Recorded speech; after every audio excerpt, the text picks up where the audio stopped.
welcome to Basic Folk, a podcast where we have honest conversations with folk musicians. I'm your host, Cindy Howes. We are live at Club Passim this week with the podcast. Alisa Amador is our guest. And before we get into exactly what we talk about, let's hear from our sponsors on Basic Folk. Basic Folk is supported by Tina and Her Pony. If you like fresh takes on traditional music, you might like Tina and Her Pony. Follow them on Spotify or at Tina and Her Pony. Alisa Amador grew up in Cambridge, Massachusetts, surrounded by the influence of her parents' Latin group Sol y Canto. Basically, she's playing around with all sorts of genres, but she's managed to cultivate a warm sound that includes sounds like folk, jazz, blues, soul, and Latin. One thing so apparent about these laid-back, warm songs is their similarities to the human that is writing and performing them.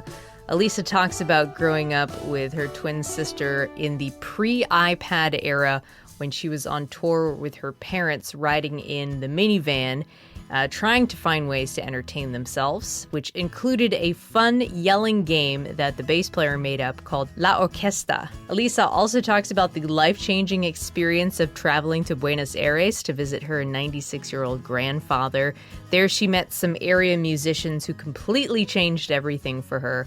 She's a wonderful storyteller, and listening to her talk about her history and her songs was an extremely heart-opening experience. I very much enjoyed talking to her, and I hope you enjoy her music and getting to know this lovely person, Alisa Amador. This show was recorded live at Club Passim. Thanks to the club and thanks to Matt Smith for hooking us up. Also, if you listened to the podcast last week, you heard that my dad opened the evening and played the Basic Folk theme song on accordion, and I wanted to play it again because it's so good, and then we'll get into our conversation and live music from Alisa Amador.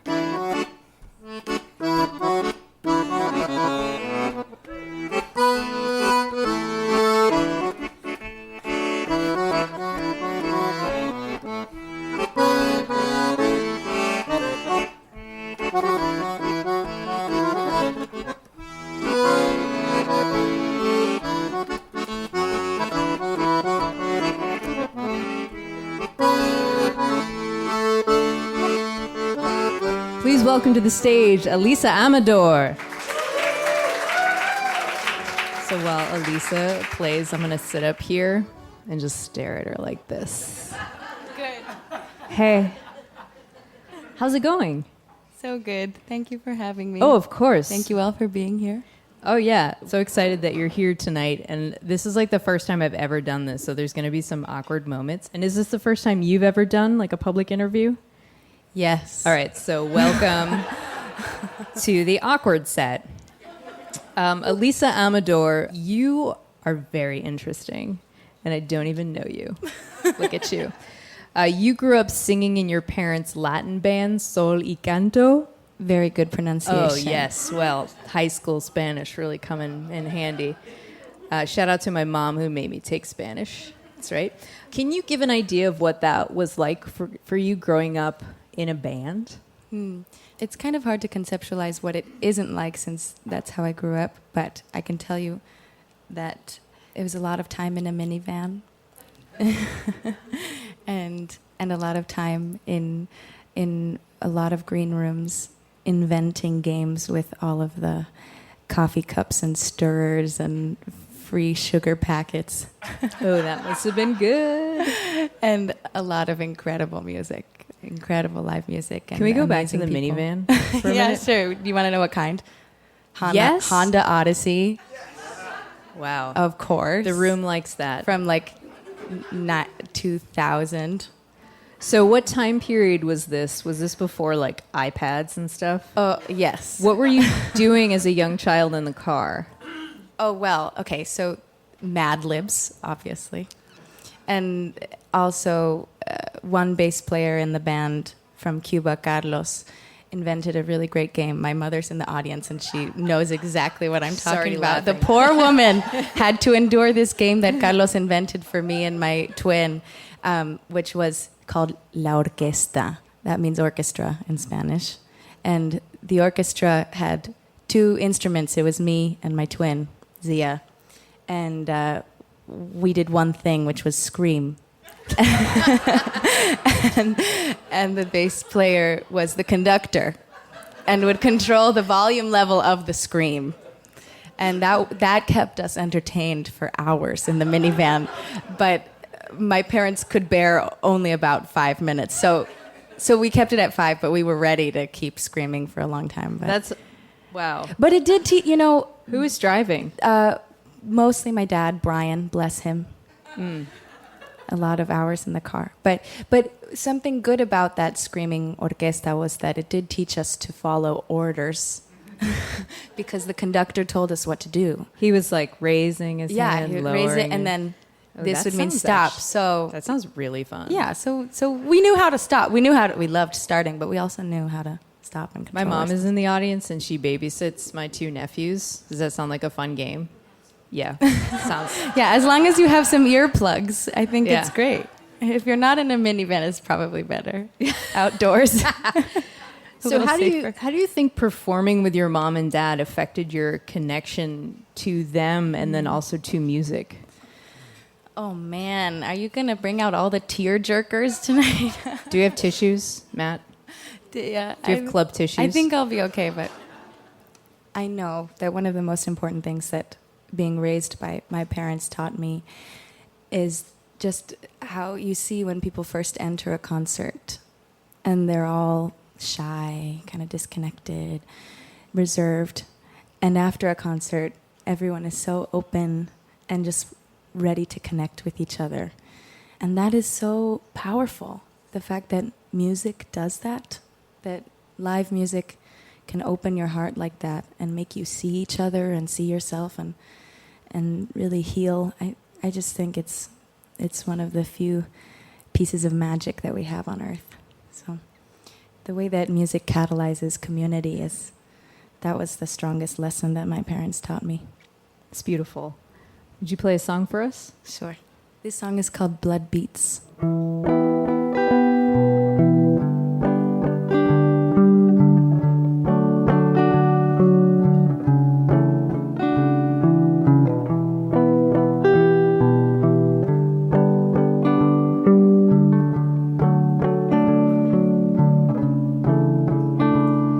It's funny how windows are mirrors to all that is outside and all that is in.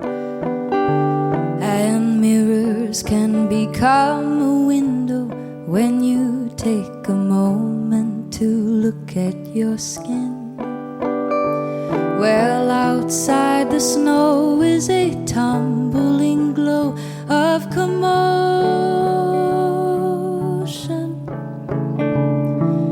Behind this wall is a thundering call to embrace all the chaos within. Centuries of wisdom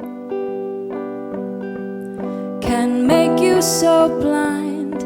Your blood beats the rhythm to the answers you'll find.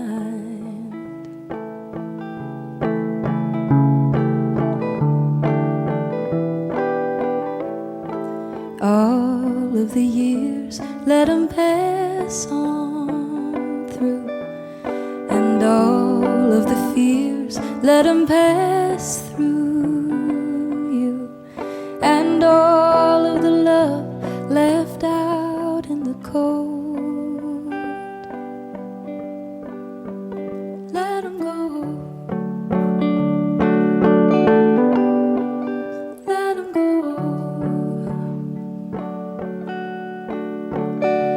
It's funny how thoughts turn to truth when you give them the time and the space that they need. And truths are just products of thoughts, be they good or they bad. It's the truth that they feed. All of this mess trapped inside of your chest, it's emotion.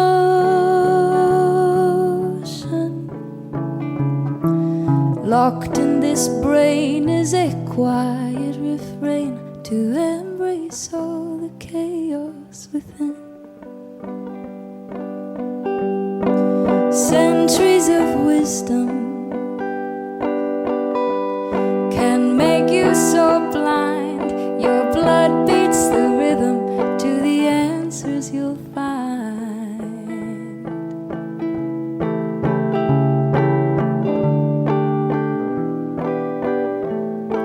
All of the years, let them pass on through, and all of the fears, let them pass through you, and all of the love left out in the cold,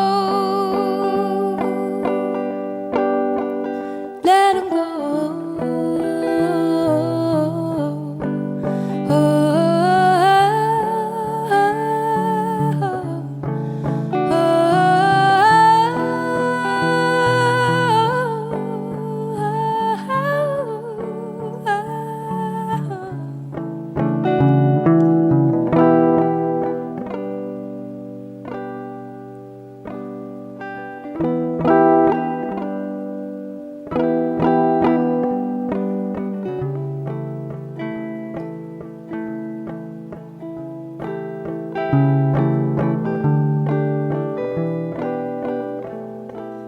All of the years, let them pass on through, and all of the fears, let them pass through you, and all of the love left out in the cold.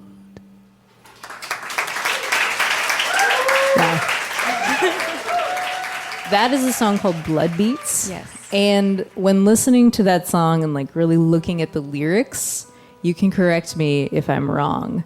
It seems like there is a conflict with wisdom versus heart or something else. There's definitely a conflict between wisdom and the heart. I wrote this song in my last year of college studies, and when I was in university, I had to read a lot, I had to write a lot, I had to think a lot, and it was easy to get lost in all of that and forget about what was just right in front of me. I'm so grateful for everything I studied and everything that I read and all of those papers, as many tears as I cried over them, but I'm grateful for all of that.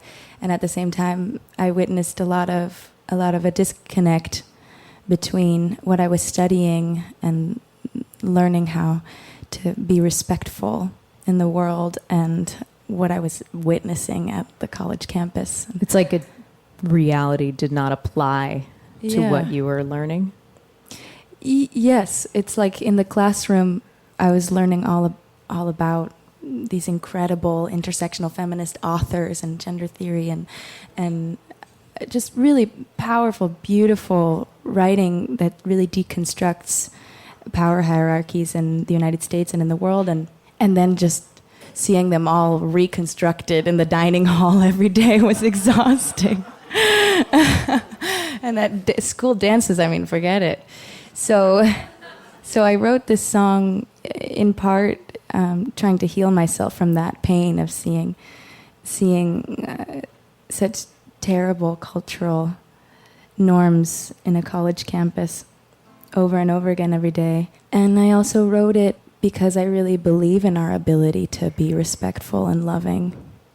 And I think that it is a pulse that pulses through all of us, and that people get distanced from it because they're afraid. But so this song I sing to heal myself, but I also hope it heals you all, and I hope it helps you to remember that it's your thoughts that can really shape a culture into one of love and respect. So to just talk about it a little bit more, if you couldn't gather that from the answer, Alisa was a women and gender studies major at Bates College in Maine. And I'm wondering if you can, just based on your answer to that question, kind of like set the scene for us. And do you think maybe your perspective would be different had you gone to a more like urban camp? Tell me what the campus was like. Sure.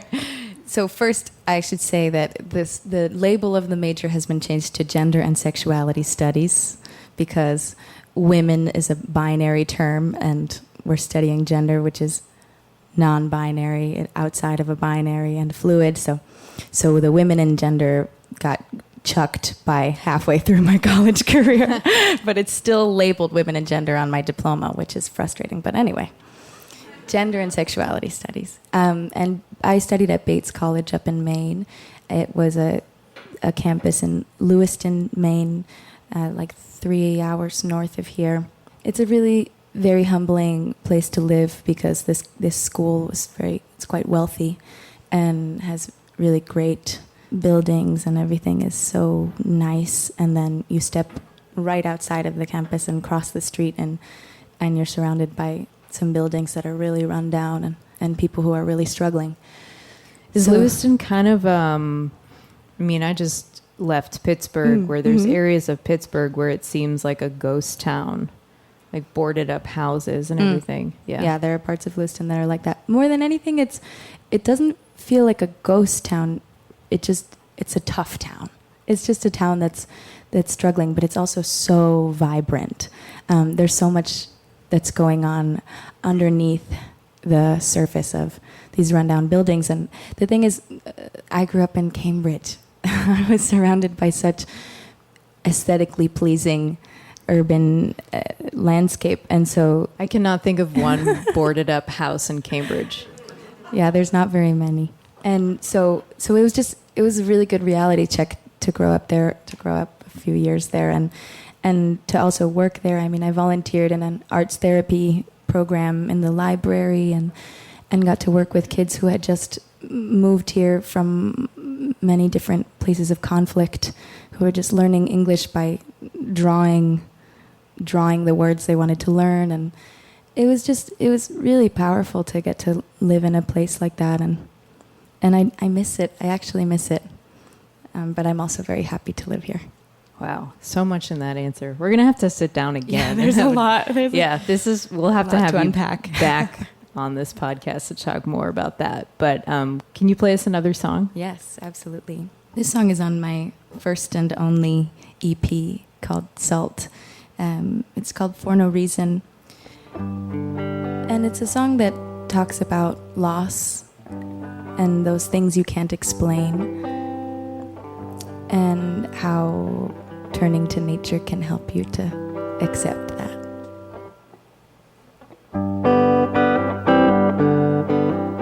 Oh, I should say something before I start. First, I should clear my throat, but I should also say I wrote this song in my bedroom, as I often write songs, And I'm an identical twin, and my next door neighbor's window, which is right next to my window, it was nighttime, and I saw through that window two little twins being read to a bedtime story. And that's how I started to write this song, thinking about my own childhood right next door.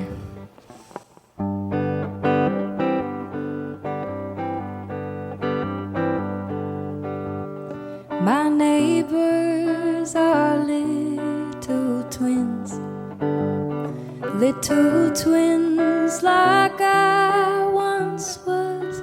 They lie on the floor and read stories of your stories that I once read.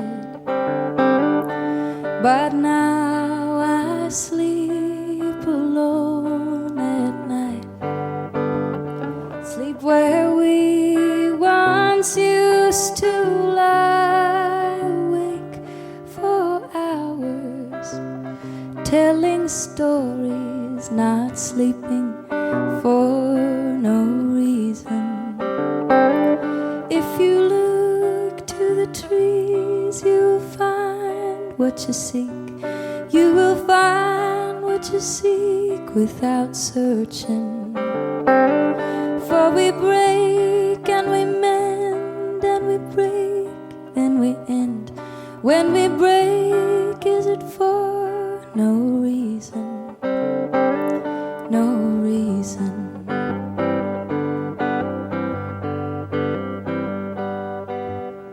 One fine day I met someone, and And in those eyes I saw the sun.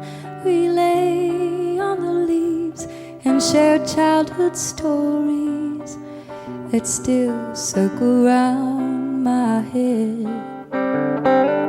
But now my back has gotten sore, and my heart cries out for more, for someone that can't love me back, can't love me for no reason. If you look to the trees, you'll find what you seek. You will find what you seek without searching. For we break and we mend, and we break, then we end. When we break, is it for no reason? No reason. Ooh, ah, ooh, ooh, ah,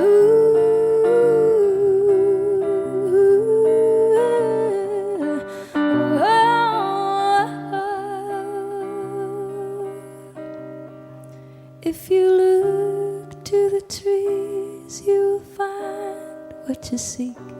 You will find what you seek without searching. For we break and we mend, and we break, then we end. When we break, is it for no reason?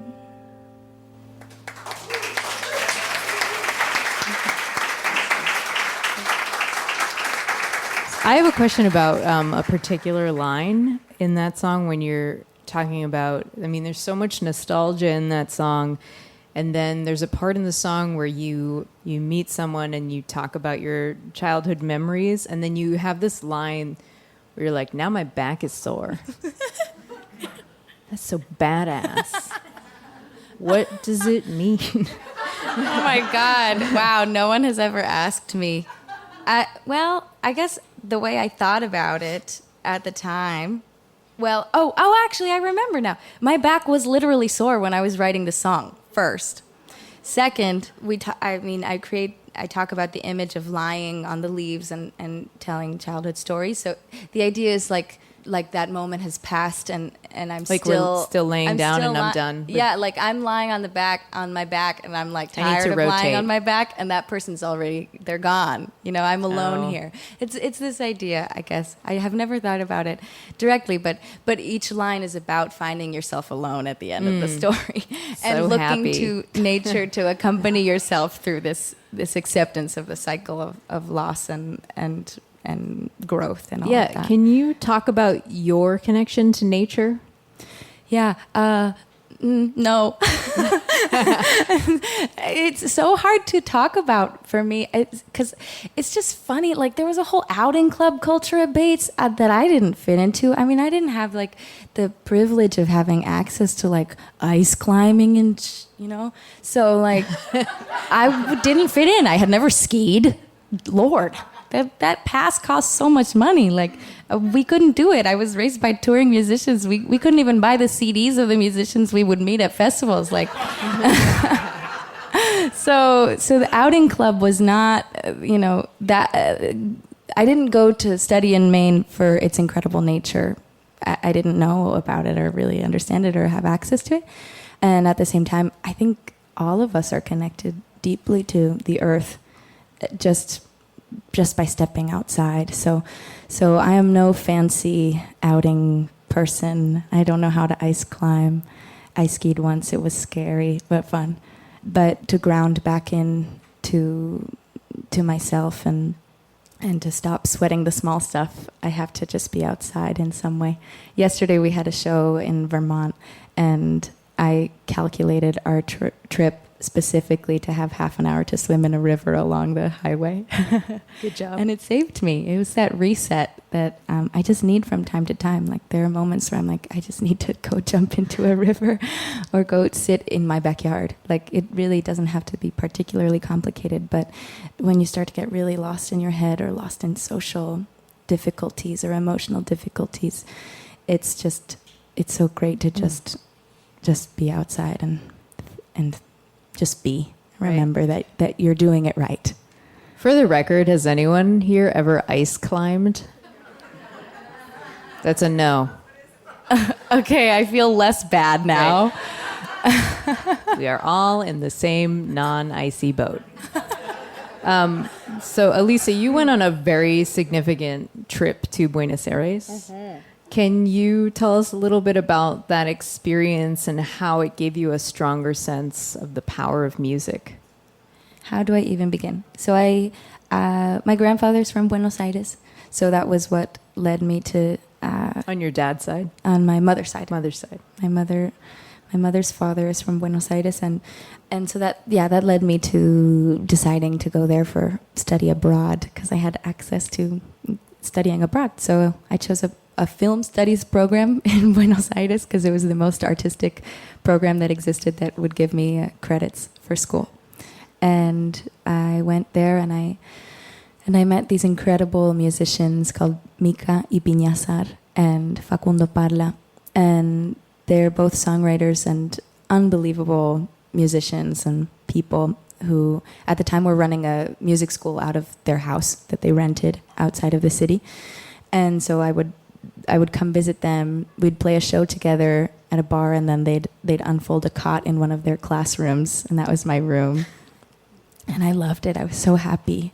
When I first moved to Buenos Aires, I didn't really know anybody except for my 96-year-old great uncle, who's really... That's a good hang. He's very eccentric and great. And he actually passed away recently at the age of 98. But he had a full and beautiful life and has an insane sense of humor. So he was ridiculous till the end and wonderful. But there's only so much time you can spend with Tío Gordo before you start to feel like an old person, a very old person. And so I was very lonely in the beginning, and meeting them changed everything for me. I also had these terrible health complications while I was there, so I felt very, very sad and lonely, and it was a dark time in the beginning. And then I met Mika and Facu, and we started playing together, and I remember that first day that we played together, and I came home from that, and they were like strangers to me. We had been connected by like a mutual friend, and I came home and I was like, I'm okay. I have community now. I knew two people, and I felt like I was a part of a community, and it just grew from there because they introduced me to all of their colleagues and friends, and they were the first ones to tell me that I should play with a band. And I said, what? People would want to play the songs that I wrote? And they were like, yeah, we do. We want to be your band. And I was like, okay. And they said, cool. All right. So like, what's this date like for the first rehearsal? And I was like, yeah, I'm free. Okay. And they said, all right, great. And how about this date for a show? Okay. So these people just took this broken-hearted, broken person and just helped her put herself back together again through music. And thank you for bearing with me in that story. I'm really not used to talking on a stage for this long. But what I wanted to say with all of that story is that something really powerful that they taught me is that we would play these shows, and most of my music, if not all of my music at the time, was in English. And they didn't care. It was like, it doesn't matter whether or not we can understand what you're singing. Like, you're singing with all of your heart, and you're here, so your music is part of this culture. And it was a philosophy that I had just not fully understood before that if you are here, you are a part of this. If you are here, your art is a part of our culture. And from then on, I've just stopped worrying about genres or all of my identity crises of being a cultural person. It's like it's all faded away. It's like, oh, I'm me and I'm here, and so I'm a part of this, just like you are here and you're a part of this. So thanks, Buenos Aires. Thanks, Mika and Facu. It's amazing. Would you play us another song? Sure. This song is called Nada que ver, which means having nothing to do with something. I always wish I weren't writing about love, but I always end up writing about love. So this song in the chorus says, I want it to be a drop of honey. I want it to last longer than a paper airplane.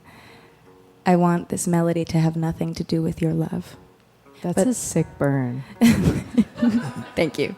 I specialize in sick poetic burns. But there is hope in the chorus, in the bridge. It says, I don't want any more grains of salt as the only memory of having loved, and fire always gives heat until it burns. But there's something about you that makes me want to doubt it all. The song is like very Game of Thrones. Really? And you are Khaleesi.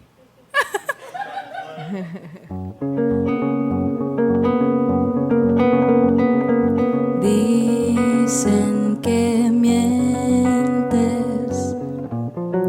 es la verdad.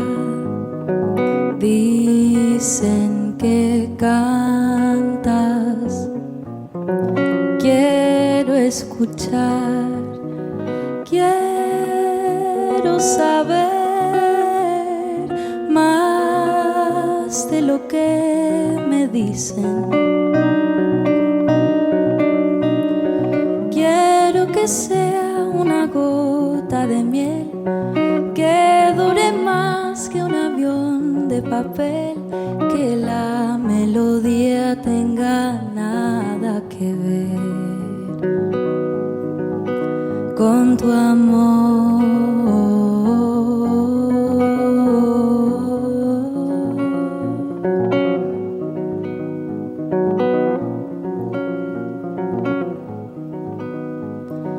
Tantas personas en la ciudad cantan canciones sobre amar. Yo quiero saber menos de lo que cantan. Quiero que sea una gota de miel que dure más que un avión de papel, que la melodía tenga nada que ver con tu amor.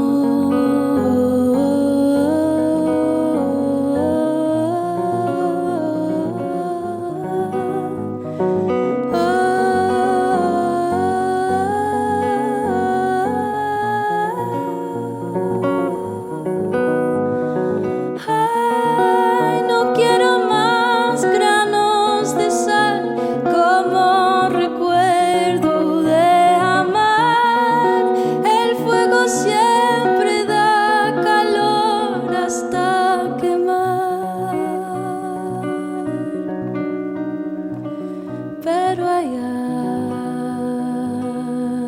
algo de ti, quiero dudar.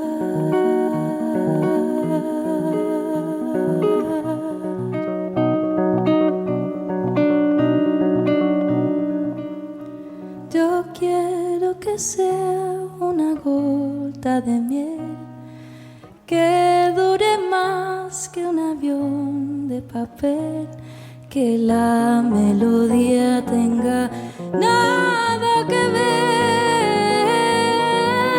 con tu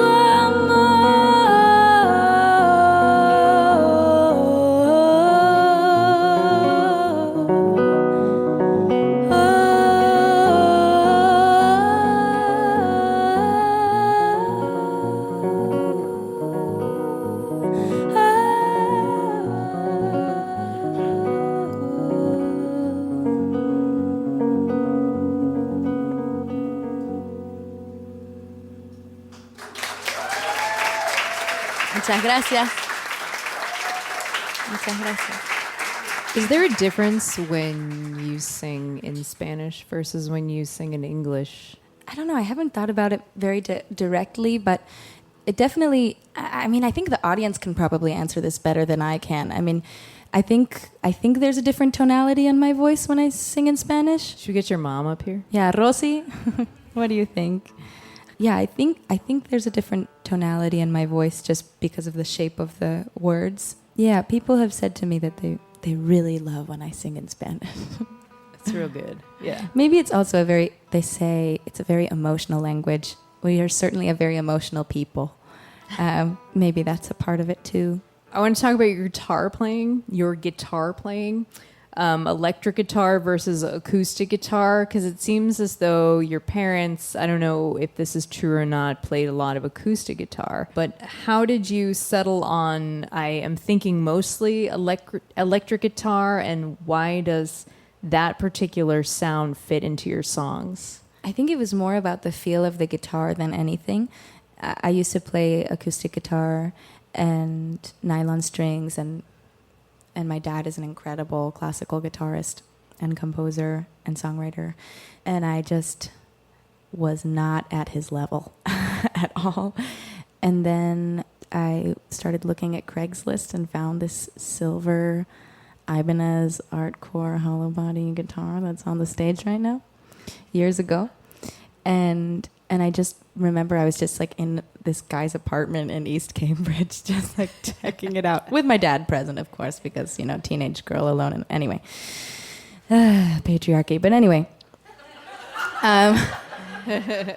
so I was there just trying out this guitar, playing it, and it just felt so right. And honestly, that feeling has not left. Like every time I play this guitar, it feels right. It's not like an expensive guitar. It's not a fancy guitar. I've made no modifications to it, which maybe I should, but I just love playing it. And I play with jazz strings so that I can slide up and down in my folky way, up and down the frets, without making all that scratchy sounds, you know.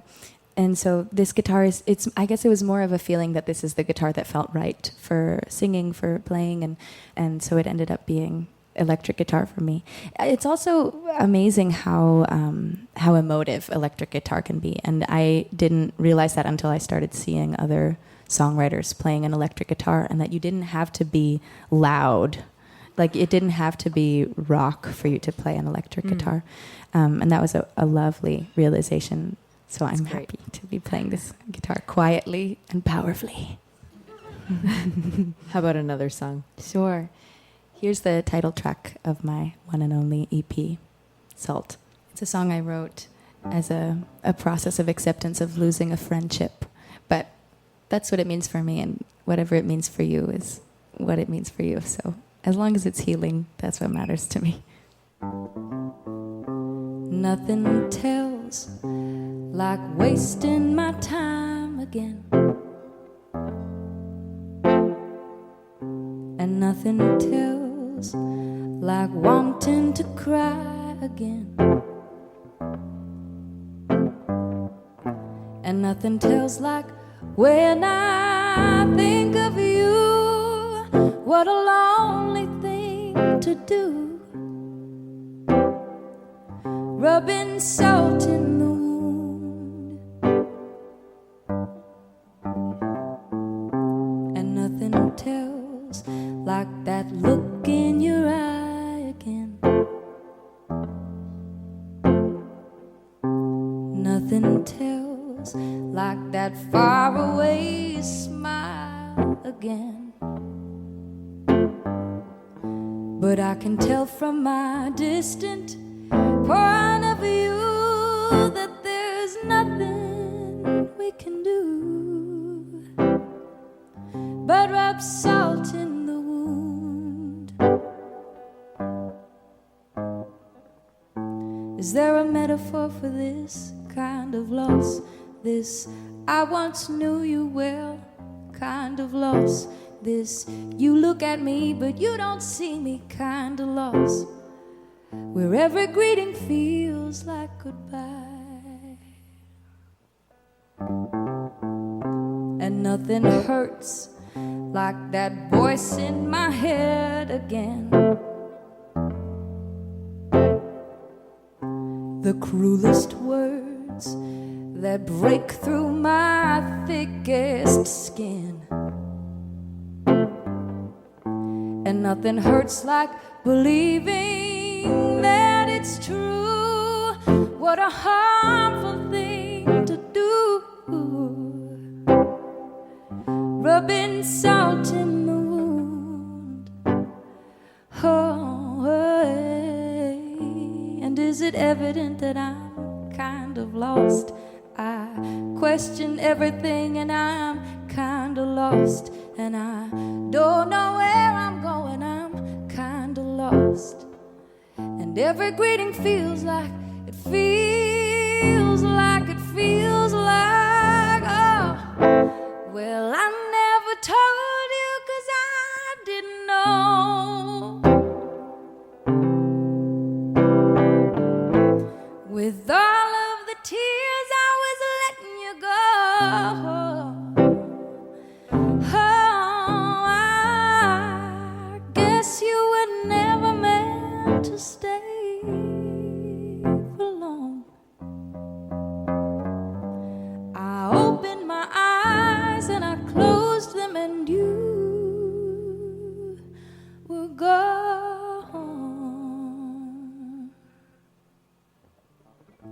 Is there a metaphor for this kind of loss? This I once knew you well kind of loss. This you look at me but you don't see me kind of loss. Where every greeting feels like goodbye.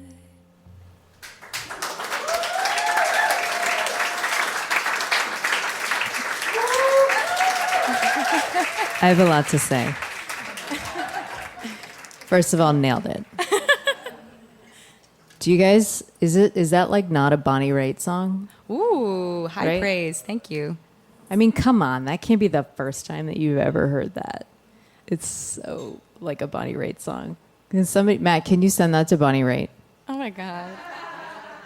Do you On know it. Bonnie? Really? Matt? What the heck? I mean, you could shake the folk tree and get Miss Raitt on the phone, but okay, so I want to talk to you about friendship breakups, because first of all, I didn't know that song was about a friendship breakup. Yes, I have many all these- people assume it's about a romantic breakup. Right, so friendship breakups are intense. Does anyone ever So experience friendship hard. breakup? And it's like something that, I mean, life doesn't prepare you for romantic breakups, never mind, but like friendship breakups, it's like you can't even like really, you don't even know how to talk about it. No. Yeah, there are not a lot of songs out there about friendship breakups. So I wrote one to help myself through it, and I hope it helps you through it. And it's just, yeah, it runs so deep.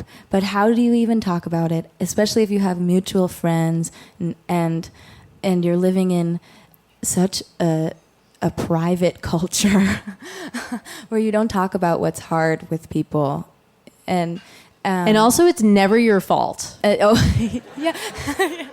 Yeah, I like to think so too, Cindy. Yeah, it's like never your fault. Yeah, it was No. never us. We had nothing. Anyway, we won't get into specific situations, but it really does shake you down to your core, and it's painful in a way that, yeah, I mean, when you get into a relationship, especially when you're, in your 20s or whatever, it's like you have an idea that it's probably going to end and you're probably going to be heartbroken. When you get into a friendship, though, before you have your first friendship heartbreak, you are not prepared. No, it's insulting.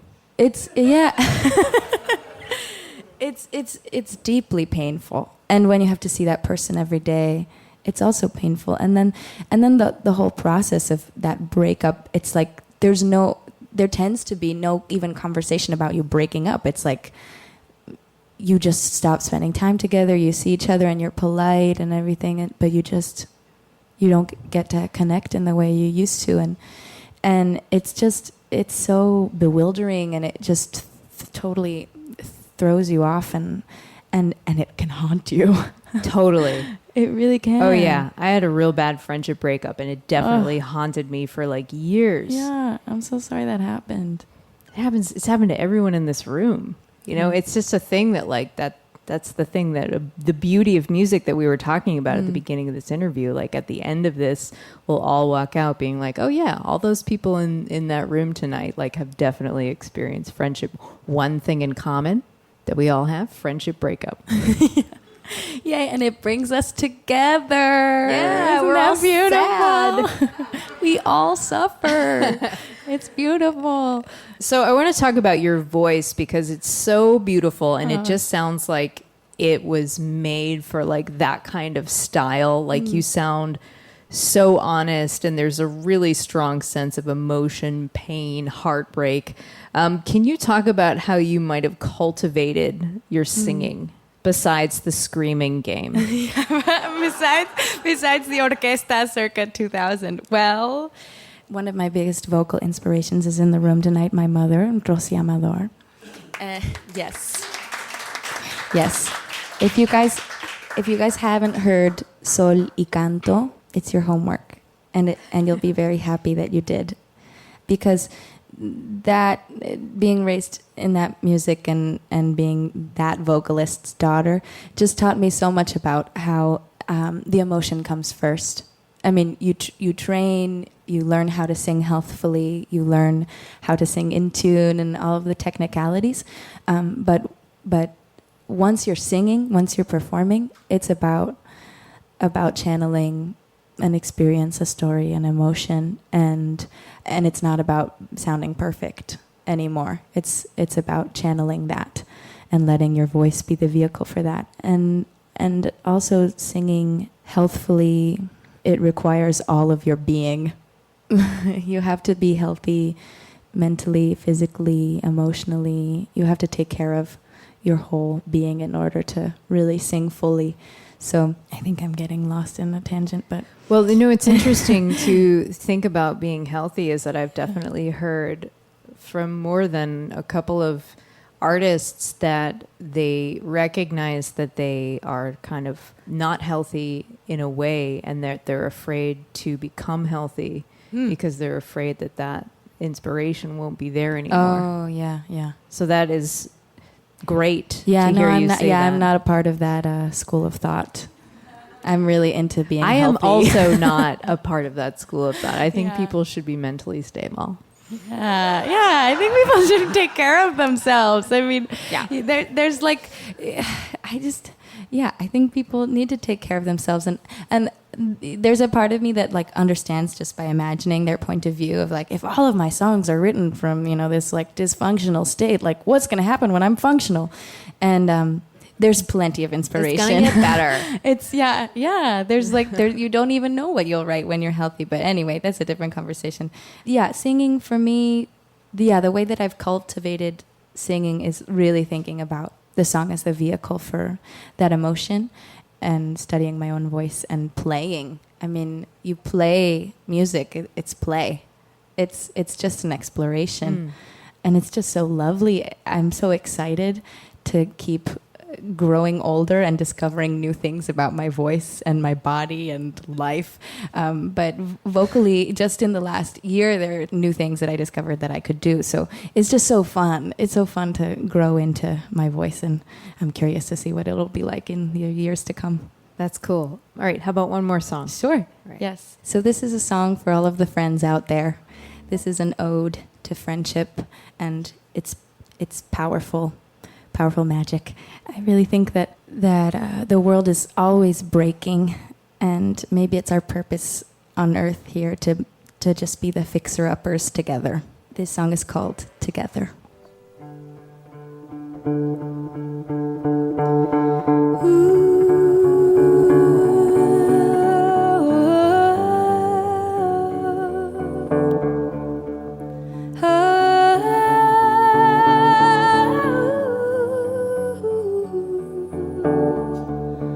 All of the people of all of the earth, each with a piece of all this hurt. Some take it in, some give it away, among other things that I can't explain. Childlike wonders that wither and flicker and fade. But when we're together, opening heart, it doesn't matter that all falls apart. When we're together, there lies the art. We'll make it better when it falls apart, for it always falls apart. All of the people of all of the earth, each with a reason, a heart and a worth. Some devastate when you're in their way and dig themselves deeper in hopes that you stay. Childlike blunders that cover up feeling afraid. But when we're together, wandering soul, we'll build a ladder and climb out of that hole. When we're together, our only goal is to make it better when it all unfolds, for it always does unfold.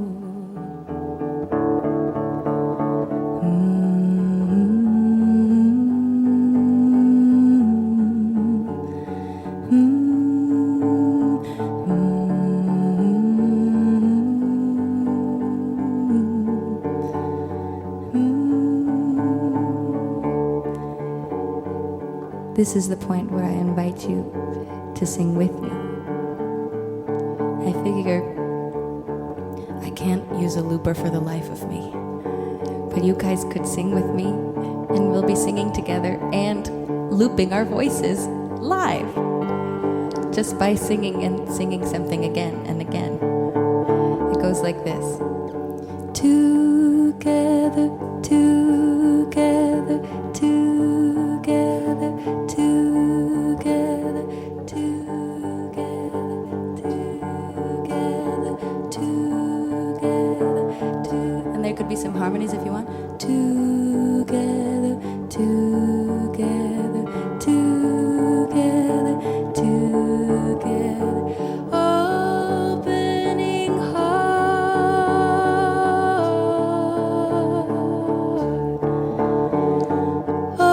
opening heart, for it always falls apart. Together, together, for it always falls. Opening heart,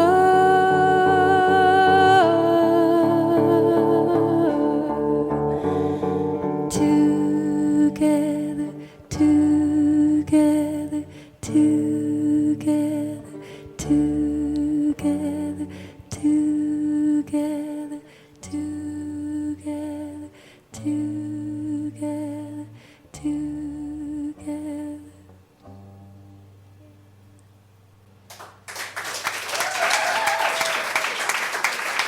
Thank you. Alisa Amador. Thank you so much.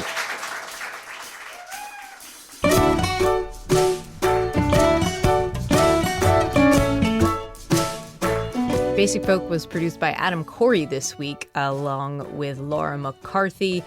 Lindsay Myers is our business manager. Alex Stanton of Townspeople does our music. Thanks to Club Passim and Matt Smith for being so generous and allowing us to have a live version of Basic Folk at Club Passim. If you're ever in Cambridge, go check them out, clubpassim.org. Also want to thank our sponsors one more time for Basic Folk. Basic Folk is brought to you in part by Tina and Her Pony, a queer duo bringing traditional Appalachian music and vocal harmonies into the 21st century. Visit tinaandherpony.com. And thanks to WIUP in Indiana, Pennsylvania, which airs Basic Folk 2 p.m. Eastern every Saturday. You can listen on 90.1 if you're in the Indiana, PA area, or at their website, wiupfm.org. I'm your host, Cindy Howes, and you can find more information, show notes at cindyhowes.net. You can sign up for our mailing list, as well as our Facebook group, Basic Folk Basics. And we'll talk to you later. Thanks for listening. Bye.